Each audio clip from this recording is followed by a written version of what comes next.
Hello everybody and welcome back to Screen Stars and welcome to something a little bit different. Today I'm doing a triple review. I've never done a triple review on the channel before, and the films I am reviewing are the Expendables 1, 2 and 3 all in one video. The reason for this is, well, I've got them all in my collection.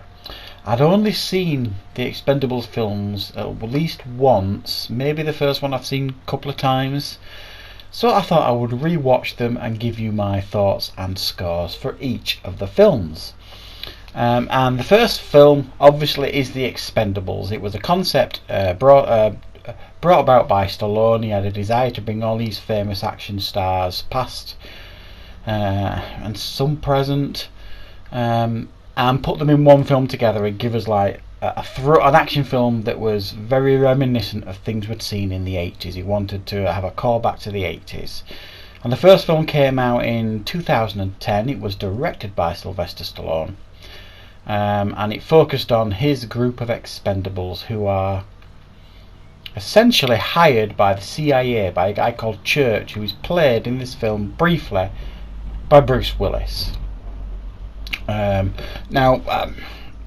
The cast list for this film is great. Obviously, you've got Stallone, Jet Li, Dolph Lundgren, Mickey Rourke, Stone Cold Steve Austin, Eric Roberts, Terry Crews. I mean, great cast list.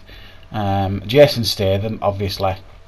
And they're given this job by the CIA, by Bruce Willis, to go and take out this dictatorship on this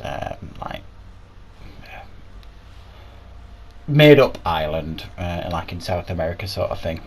So they head out there to scout it, and they realise that they're kind of being set up by the CIA, because actually the people running this island is not this dictator, it's a rogue CIA agent that they want taken out. So initially Stallone refuses, but then he kind of feels bad because there's a woman out there that's desperate to free her country, and he thinks if he doesn't do something about this, he will never live it down and it will haunt him forever. So initially they go out there, scout it, doesn't go well, head off back, and then they decide to go back and try and free this repressed country. So that's the story of the first one, and what you can expect what you get with this film. It's actually very brutal. I mean, there's some really gory scenes in this in regards to bodies being blown up and blood everywhere, and the fight scenes are incredibly brutal. And it's a really fun action film. The main criticism I have with the first Expendables is it feels a bit contained, and it's a bit insular, and it's a bit confused, if you like. There's all this stuff going on with all these characters, and most of them are given scenes to shine in to some degree, but we don't really know these characters, and it does feel a little bit messy at times in regards to how this story is told. And you don't get any time to absorb the story or to breathe in this story, really. It's just action, and a couple of slow scenes, and actually some very poignant scenes between Stallone and Mickey Rourke that actually put a little more relevance to the movie, if you like. But it's a lot of fun, and it was a great start to the series of films. I'm going to give it a 7 out of 10. Very watchable action film. I watched it recently with my wife, and she's not a huge fan of like balls to the wall action, and she enjoyed this one.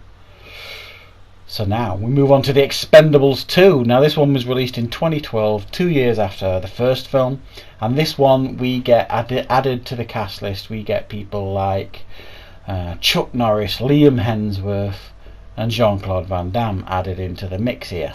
And this is, I would suggest, and I think there's an argument to be had or a debate to be had, that this is the strongest Expendables film.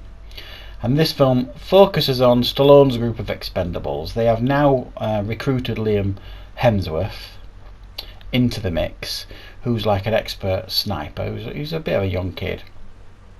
They end up going on this mission to retrieve like these codes for this mine, and they get ambushed by Jean-Claude Van Damme and his group of ruthless baddies.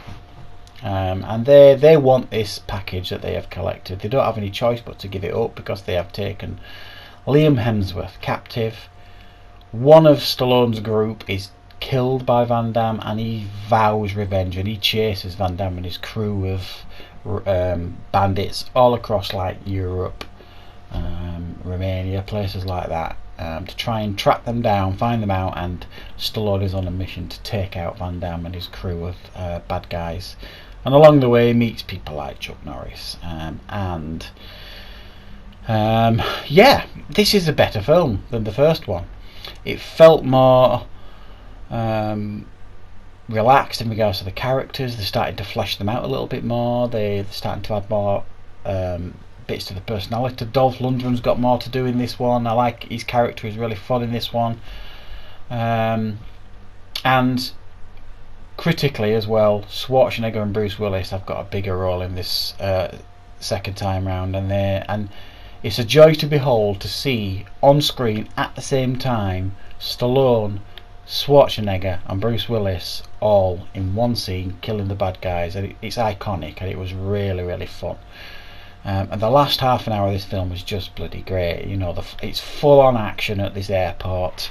The end face down between Stallone and Van Damme is really good. It doesn't disappoint, and the film as a whole was really good, and it doesn't disappoint. There are a couple of moments. I think there's a couple of like bonding moments between Stallone and there's like Chinese national who's joined the crew, and there's like a couple of bonding moments between them, and you're supposed to trying to pick on some chemistry between them. It isn't really there, and the bonding scenes or the really acty scenes in the first one that involved Mickey Rourke and Stallone were more tenable than this, and felt like they meant more. So if you like, the meaningful stuff in this didn't mean just as much. It wasn't just as good, but the story, the action and the character development was far, far better than the first one. So I'm going to give Expendables 2 an 8 out of 10. Really, really enjoyed it. I've just watched it only recently again with my wife. We've watched all three of them, and for me to get ready for these reviews, and I have to say I really, really enjoyed the Expendables 2. It was an awful lot of fun. So now we will be moving on to the Expendables 3. This was released in 2014, so again 2 years after the previous Expendables film. Now I do remember at the time when this was released it was a bit of a flop, and that might be a bit of an exaggeration. It certainly didn't do as well as the other two, and I remember at the time there was a reason given. I'm not sure if it was by Stallone or somebody else, that because it had been so widely pirated, it affected its box office returns, which may or may well not be true. I think one of the reasons this wasn't as successful as the other two is they toned down the violence in this film. It was very, very noticeable, whereas in the first one you saw lots of blood, really brutal action, like bodies being blown apart and things.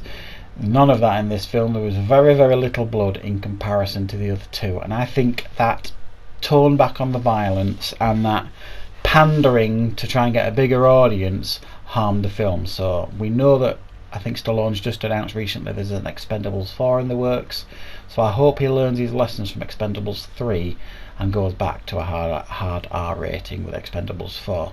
However, that's not to say that Expendables 3 is a disappointment, because it's not, because they add some really, really fantastic characters to Expendables 3. I mean, they had Wesley Snipes, they had Harrison Ford, who else did they add? Antonio Banderas, Ronda Rousey, Kelsey Grammer, as well as all the other crew that you are used to. Robert Davi makes an appearance as well, and of course Mel Gibson is the bad guy, who I think is the best villain of all the movies. Van Damme was great in the second one, and he hammed it up really well, and you could see he relished playing the bad guy. But for me, Mel Gibson was absolutely brilliant in this film. And Harrison Ford famously replaced Bruce Willis in this film as the CIA contact for Stallone, and you've got to say, didn't miss Bruce Willis at all in this. I thought Harrison Ford did a great job, and it was quite, I seem to remember at the time it's quite controversial, because Bruce Willis apparently was getting a bit greedy and he asked for too much money to return, and basically Stallone fired him from the film, and Harrison Ford came on board. And there's actually they make fun of a few things in this film, because as well Wesley Snipes had just got out of jail for tax evasion, and they make a joke about that in the film. because they bust him from jail, and this one of them says to him, "Why were you in jail for 8 years?" And he smiles and says, "Tax evasion," which was fun. And there was another bit in the film where Stallone and Harrison Ford are having a chat, and Stallone says, "Where's Church?" He says, "You don't need to worry, he's no longer in the picture," which again was another fun jab at Bruce Willis expense, but it was fun. And the thing that made Expendables 2 and Expendables 3 so much fun was the fact that they did poke fun at each other. They were happy to have some fun. I mean, the quips in the second one, Expendables 2, were just on another level, between Schwarzenegger and Bruce Willis and Chuck Norris. All these quips that they keep throwing around and one-liners was great. They kept stealing each other's catchphrases. It was so much fun, and a similar humour was going on in this one as well. And the face-off at the end between Stallone and Mel Gibson, who were arch enemies, and they were the original founders of the Expendables, was really, really fun and really, really highly anticipated by anybody watching this film. So, whereas it has its faults, my biggest criticism of this film is, like, in the second film, Stallone was so distraught when one of his team members was killed, he vowed revenge and took all his team off to track down Van Damme. However, in the third one of his team gets injured, Terry Crews, quite critically, and he kind of dumps all his team, and he goes and hires a set of younger, like Ronda Rousey and some younger soldiers to take on the missions. Well, it went against everything he did in the second one. He dumped his team and he got some young kids to go and kill. That I didn't get that mentality. So there was a few problems with this film, namely that the fact that they toned down the violence and things, but it's still a lot of fun, and I'm going to give it a 7.5 out of 10. It's a really well made film, with some really, really good action, and it stands up well in regards to the series. So that's my review for all three Expendables films. Really good action films. If you haven't checked them out, you won't be disappointed. They're very reminiscent of 80s action films. They're really well made, and it's great to see some of these iconic action stars in these films throughout all these three movies. So yeah, I'm looking forward to Expendables 4. Thanks for watching, everybody. If you enjoyed this review, don't forget to click the like button, and of course, if you're new to the channel, don't forget to click subscribe as well. Thanks for watching, everybody. I'll see you next time on Screen Stars.